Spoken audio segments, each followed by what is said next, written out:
Alors bonjour à tous, aujourd'hui je suis sur un Renault Kangoo 1 et je vais vous montrer en fait comment remplacer la résistance de chauffage. En fait regardez, quand je mets la vitesse 1 et 2 ça marche pas, et quand je mets la 3 là on voit que ça marche. Donc en fait quand vous remplacez cette pièce là, soit il y a une des vitesses qui marche plus, ou soit vous pouvez plus l'allumer. Donc là je vais vous montrer comment la remplacer. Donc ça va être sous le capot, je vais vous montrer de A à Z, et si vous êtes intéressé par cette pièce là je vous mettrai un lien en dessous de la vidéo. Donc, tout de suite je vais vous montrer comment la remplacer, et après on va revenir là dessus pour vous montrer que une fois la pièce changée, le chauffage revient. Alors pour remplacer la résistance, on va enlever déjà les essuie-glaces pour après enlever cette partie là. Donc déjà vous enlevez le joint, ok, voilà. Après on va enlever les essuie-glaces, donc vous allez prendre un embout de 13 pour démonter les essuie-glaces, ok.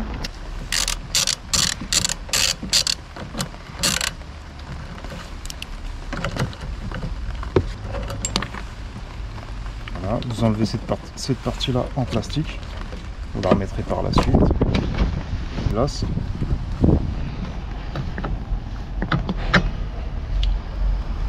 Si vous voyez que ça fait longtemps qu'il n'est pas venu, vous prenez un extracteur d'essuie-glace, je vous mettrai des liens en dessous de la vidéo et une vidéo pour vous montrer comment enlever. Donc là vous remettez le boulon pour pas le perdre. Là c'est pareil, on fait le deuxième essuie-glace, voilà.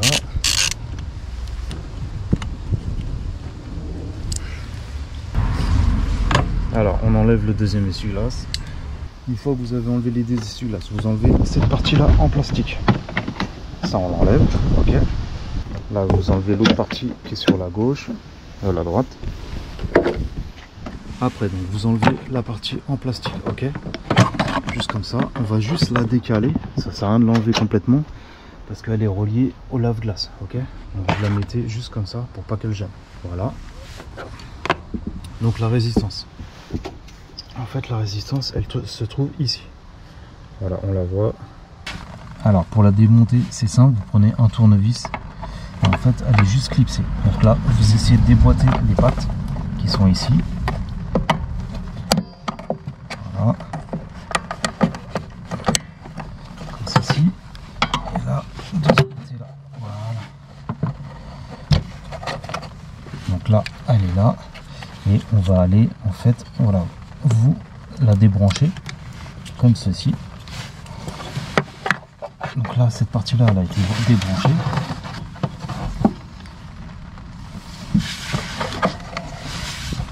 Après il y a une prise qui est juste ici, il faut juste déboîter un peu de ce côté là.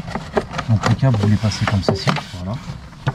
Vous passez les câbles par là et la prise elle est ici. Donc ça vous avez juste à faire sur le côté. Et là vous tirez doucement. Voilà, là je l'ai débranché. Donc voilà, là vous voyez la résistance elle a été enlevée. Donc c'est pas compliqué, il faut juste bien les mettre, c'est tout. Après vous prenez la nouvelle. Donc vous écartez le plastique légèrement. Et vous allez la mettre alors comme ceci. Voilà.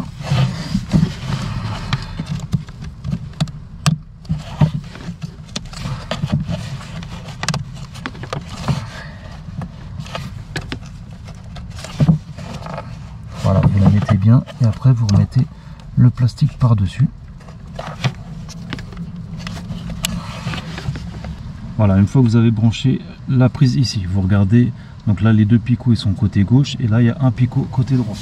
Donc d'abord vous allez la mettre, ça sera plus simple de mettre le fil après.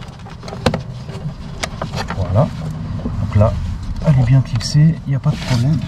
Maintenant vous remettez bien le fil en dessous.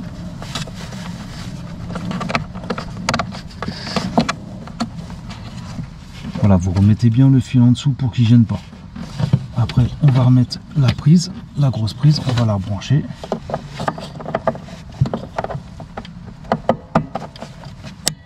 Voilà, donc là la résistance elle a été changée, ok.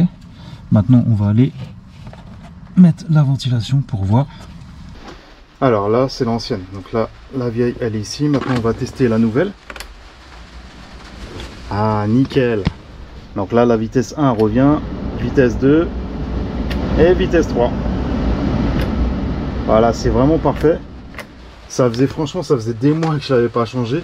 Donc là, c'est vraiment bien parce qu'au moins, vous avez la vitesse 1. Quand vous roulez, c'est bien de mettre la vitesse 1, vitesse 2 et vitesse 3. Donc voilà, aujourd'hui, c'était pour vous montrer comment remplacer une résistance.